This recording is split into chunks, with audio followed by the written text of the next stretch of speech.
एक तरफ तो पाकिस्तान की सेना प्रमुख पीएम और मंत्रियों की हवाइयां उड़ी हुई हैं। वो डर के मारे थर-थर कांप रहे हैं। इसी डर में पाकिस्तान के मंत्री न सिर्फ बेतुकी बयानबाजी कर रहे हैं, बल्कि इस बात का ढकोसला कर रहे हैं कि अगर युद्ध हुआ तो वो तैयार हैं। इससे पहले पाकिस्तान के रक्षा मंत्री ख्वाजा आसिफ ने भी सोमवार को एक इंटरव्यू में कहा था कि भारत जल्द ही हमला करने वाला है। आसिफ ने कहा था कि आने वाले दिन बेहद अहम होंगे और अगर कुछ होगा तो 2 से 3 दिन में ही होगा। भारत के संभावित हमले को देखते हुए पाकिस्तान ने एलओसी के पास बने लॉन्चिंग पैड से आतंकवादियों को हटाकर बंकरों और सुरक्षित ठिकानों में शिफ्ट कर दिया।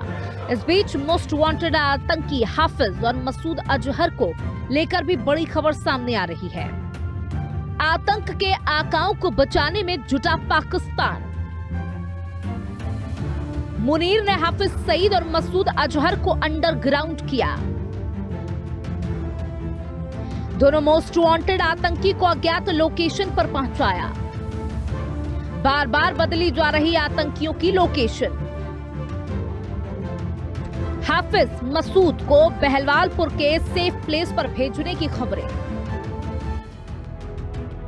दरअसल 22 अप्रैल को हुई आतंकवादी हमले के बाद 24 अप्रैल को प्रधानमंत्री मोदी ने कहा था कि भारत पहलगाम नरसंहार में शामिल हर आतंकवादी और उनके समर्थकों को पहचानेगा, उन्हें ढूंढेगा और सजा देगा और हत्यारों का दुनिया के हर कोने तक पीछा किया जाएगा। इसके बाद से भारत लगातार आतंकिस्तान भस्म मिशन पर जुट चुका है, जिससे पाकिस्तान को भी इस बात का अंदाजा हो गया है कि इस बार आतंकिस्तान में कोई भी नहीं बचेगा। मैं बहुत स्पष्ट शब्दों में कहना चाहता हूं, जिन्होंने ये हमला किया है उन आतंकियों को और इस हमले की साजिश रचने वालों को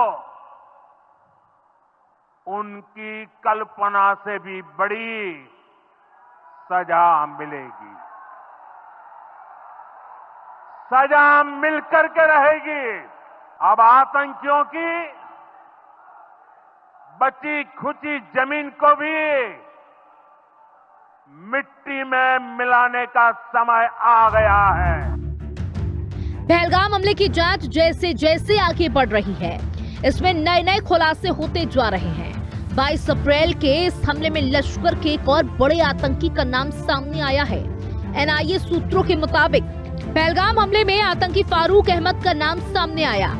आतंकी संगठन लश्कर का टॉप कमांडर है फारूक अहमद। हमले में शामिल पाकिस्तानी आतंकियों की फारूक ने मदद की थी। हमले के लिए आतंकी वर्कर का नेटवर्क बनाया था। सिक्योर्ड ऐप के जरिए अपने नेटवर्क में बात करता है। फारूक के OGW के नेटवर्क ने पहलगाम आतंकी हमले को अंजाम दिया। फारूक के पास घाटी के पहाड़ी रास्तों की पूरी जानकारी। पीओके में छिपा बैठा है आतंकी फारूक अहमद। पहलगाम अटैक की जांच कर रही एनआईए को 22 सुरन घाटी से 40 कारतूस मिले हैं। एनआईए के साथ फॉरेंसिक टीम के 2 मेंबर्स की जांच की जा रही है। ये मेंबर्स लोकल पुलिस और सीआरपीएफ की मदद से घने जंगलों में भी एविडेंस इकट्ठा कर रहे हैं।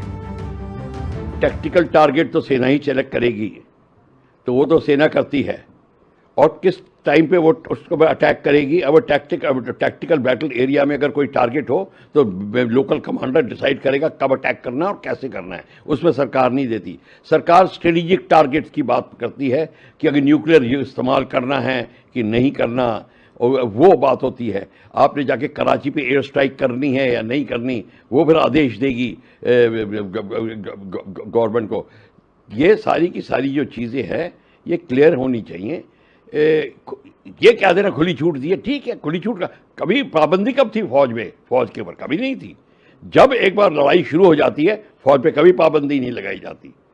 तो ये बात अब क्लियर है कि हमारे को खुशी है कि पूरी की पूरी आज़ादी दी है, बहुत अच्छी बात है और इससे फौज का मनोबल बढ़ता है। बात यह है कि ये मैसेज क्लियर हो गया है, क्योंकि इस मैसेज से बड़ा लोगों में वो डाउट क्लियर हो रहा था कि इसका मतलब क्या है। इसका सिंपल सा मतलब ये है कि अब गवर्नमेंट ने डिसाइड कर लिया है कि हमने एक्शन पाकिस्तान के साथ लेना है। वो जो ऑब्जेक्टिव है वो अभी भी नहीं बताएंगे, मीडिया को नहीं पता चलेगा कि हमारा मेन ऑब्जेक्टिव क्या होगा। पर फौज को जो भी कहा जाएगा, फौज को पूरी छूट है कि अपना टारगेट सेलेक्ट करे, अपना टाइमिंग सेलेक्ट करे और मेथड ऑफ अटैक सेलेक्ट करे।